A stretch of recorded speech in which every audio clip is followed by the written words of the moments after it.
group project, we chose to discuss why plastic straws are being banned. We chose this topic because we noticed the amount of harm that plastic does to our environment across the world every day. This presentation presented by Todd Clark, Dustin Shuford, and Jason Dolney. Enjoy. To start, what is the real issue? Well, there is approximately 8 million metric tons of plastic in our oceans. Some may think, well, the Earth is very large, so why does that trash matter anyways? The largest degree of harm plastic has for our planet, resides with our wildlife and our environment. The dangers involved with plastic are that plastic is everywhere.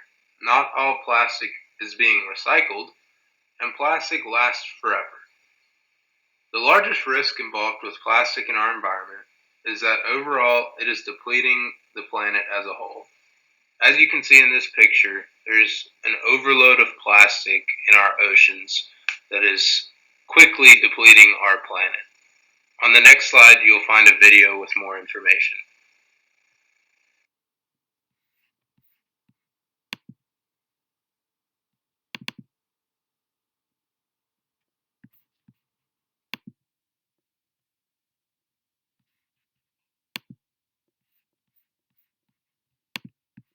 Climate change is a global emergency. Disasters are hammering North Carolinians and getting worse. Thailand shut down Maya Bay, famously featured in Leonardo DiCaprio's The Beach. Vietnam's Dalat Beach has almost more plastic than sand. The Philippines announced a temporary closure of Boracay, which has been called a cesspool. And disturbing videos and images of plastic-filled Bali have been emerging after authorities declared a garbage emergency. It's an atrocity that even the most remote places on our planet are now filled with the testimony of our filthy habits. Local authorities have been forced to close beaches so they can get a handle on the mounting piles of trash and plastic, some of which ends up being swept into our oceans. Oceanographers say it is not only having an impact on our idyllic paradises, but our ecosystem as a whole. Plastic is non-biodegradable. Every year, about 8 million tons of plastic ends up in our oceans, which is equal to 5 bags filled with plastic going along every foot of coastline in the world, according to Plastic Oceans, a nonprofit organization. By 2025, they estimate the annual input will be about twice that. But how exactly does so much plastic and waste end up in our waters? And what happens to that plastic once it's swept away by the ocean's currents? Let's use a plastic bag to illustrate this. This is just one of the many scenarios of how plastic could end up in our waters. After throwing out your plastic grocery bag, it ends up in a landfill and can be swept away by the wind, landing in a river which flows out to sea. The ocean currents may push the plastic bag to a gyre. Think of them like large, slow-moving whirlpools in the ocean. When garbage enters a gyre, it's slowly pulled into the center where they form a huge garbage patch. And while the plastic bag gets sucked in, it breaks down into thousands of floating pieces, adding to the accumulation of trash. Oceans essentially act as a giant kitchen sink, where because of the way that the wind moves in the tropics and in the subtropics, the ocean's currents start spiraling inward.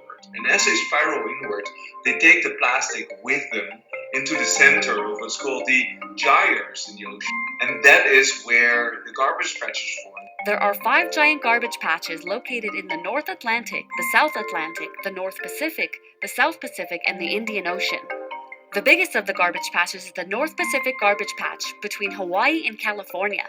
It is accumulating trash faster than ever and is now 3 times the size of France. The patch contains 1.8 trillion pieces of plastic, which equals 250 pieces for every human being in the world. The total amounts to 80,000 tons. That's almost the equivalent of 2 Titanics. It is also possible that a lot of the plastic swirling around in these great garbage patches could end up moving back to shores. Think about it like a message in a bottle. What goes out into the deep and wild ocean could come back. So most of the plastic that's in the garbage patch is really quite small already. It's old plastic, it's been in the ocean for years, and the sun and the waves have really broken it down into pieces of plastic not much bigger than a grain. He says the thing about plastic is that wildlife mistakes it for food. There's plankton kind of like algae that start growing on the plastic. So what you get is a green goo mixed with pieces of plastic. So really it is the small pieces that are harmful to the ecosystems and to everything that lives in the ocean.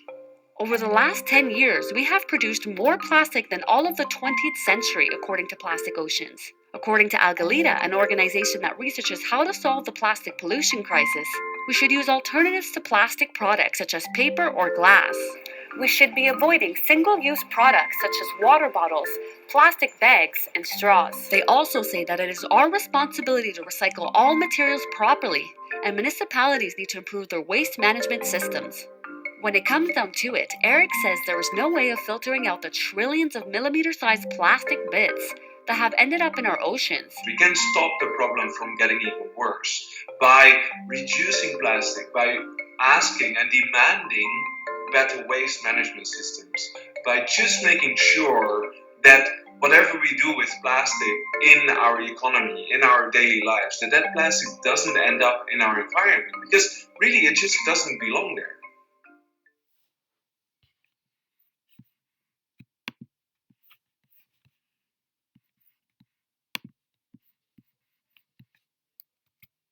Welcome back. We hope you enjoyed the video. To continue our presentation, plastic is everywhere, which is a major environmental issue. From national parks to cities and campgrounds, plastic is the number one cause of drainage issues. Oftentimes, plastic can be defined as ubiquitous because it encompasses almost every aspect of our daily lives. In this picture on the screen, you can see that straws are making up the United States. This just represents how much plastic is actually in our daily lives. Plastic makes more plastic, which is a major environmental issue. Plastics are the main product of fracking. Fracking is the process of injecting liquid at high pressure into subterranean rocks, boreholes, etc., so as to force open existing fissures and extract oil or gas. This is also known as hydraulic fracturing.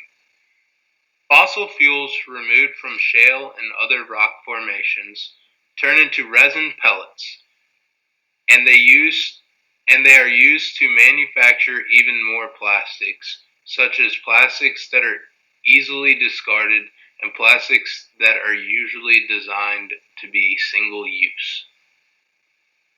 Plants that produce plastic products put more carbon emissions into our atmosphere. Single-use plastic manufacturers, such as water bottle manufacturers, are the main source.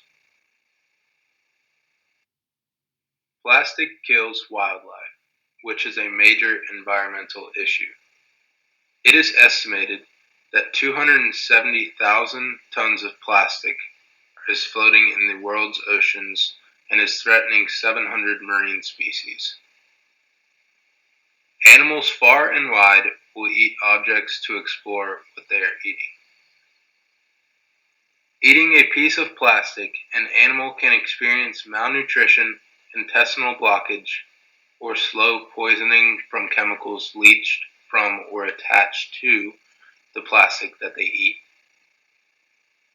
Eating the plastic is not the only way in which these animals are dying from the plastic.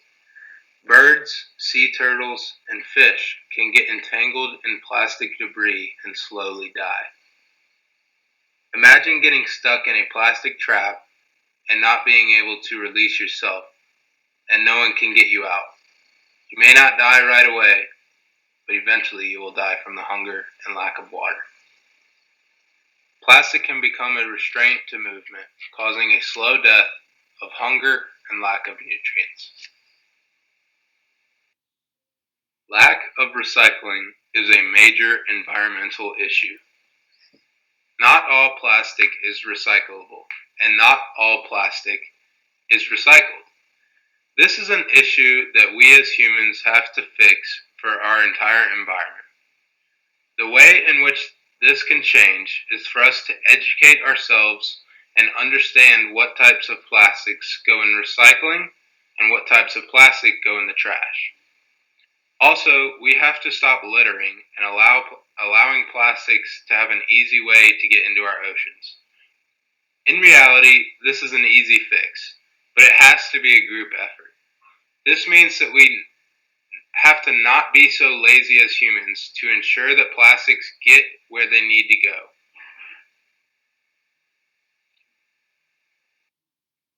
The final major environmental issue that we want to discuss is that plastics last forever.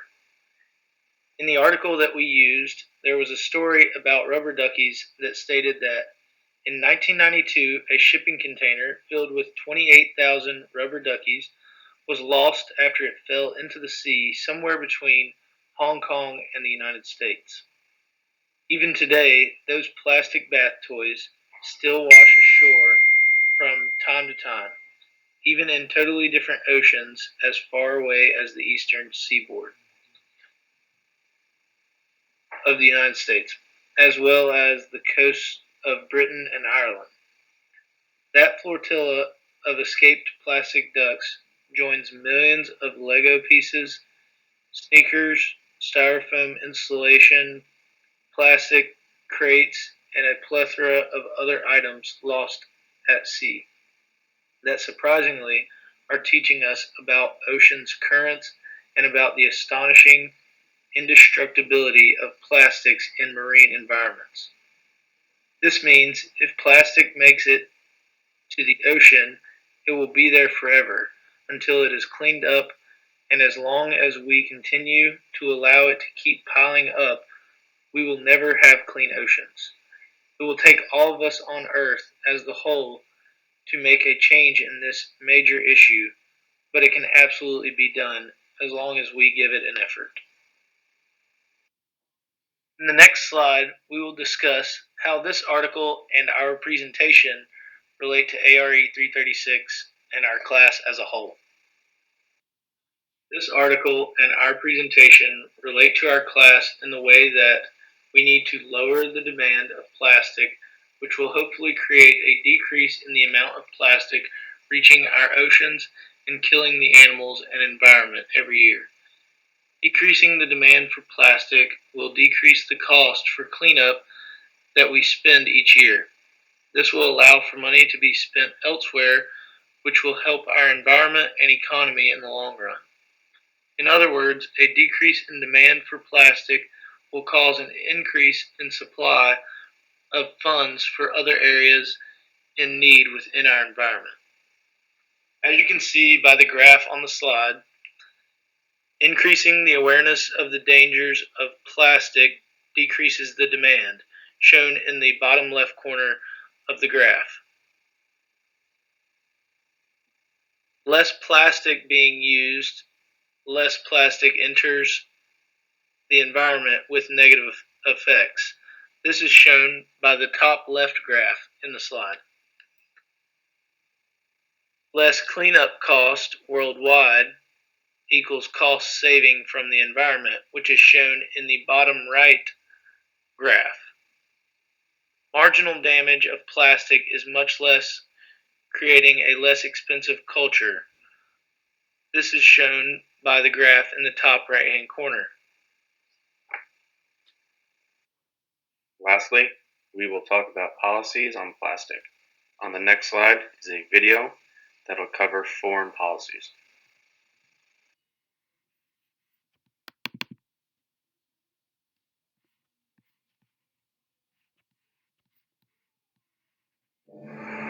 We live in strange times.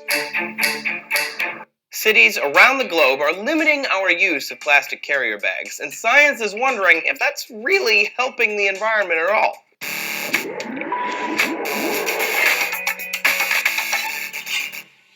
Hey gang, Trace here for D News. When was the last time you were at a grocery store and heard someone ask you paper or plastic?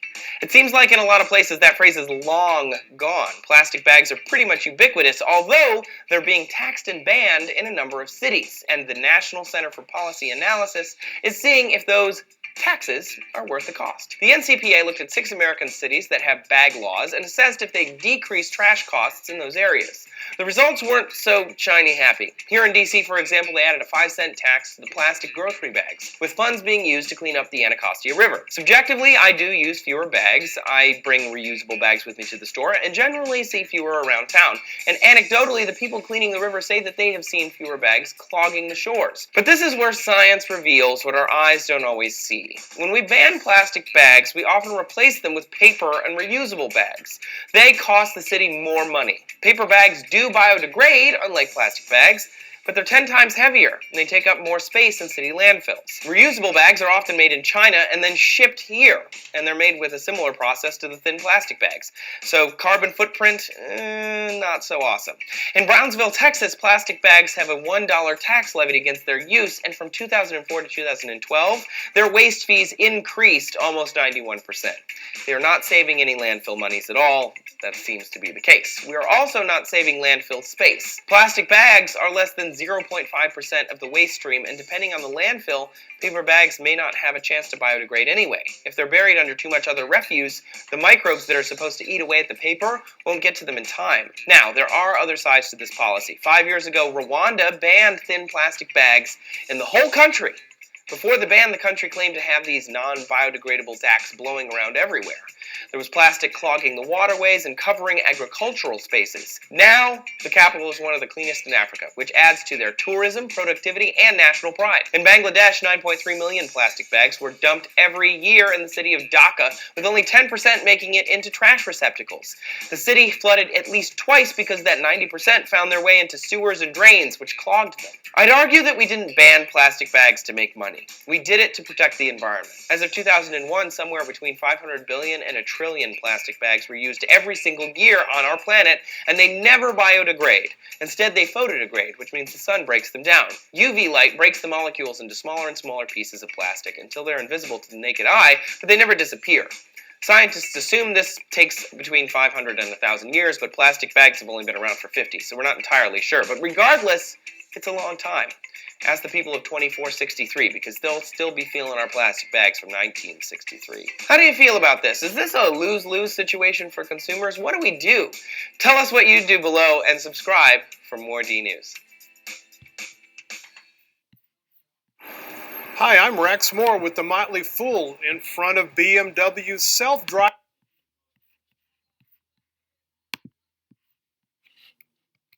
There are many policies regarding on how to deal with plastic pollution. Some countries have completely banned the use of plastic bags. This policy is very strict, but has been very beneficial to the countries that enforce it. Another policy is to replace plastic straws with alternative materials: silicone, paper, cardboard, and even metal. Knowing the do-nothing policy is the worst option, some things need to change. Transforming from plastic straws to paper or other materials that will not harm the environment is our final policy.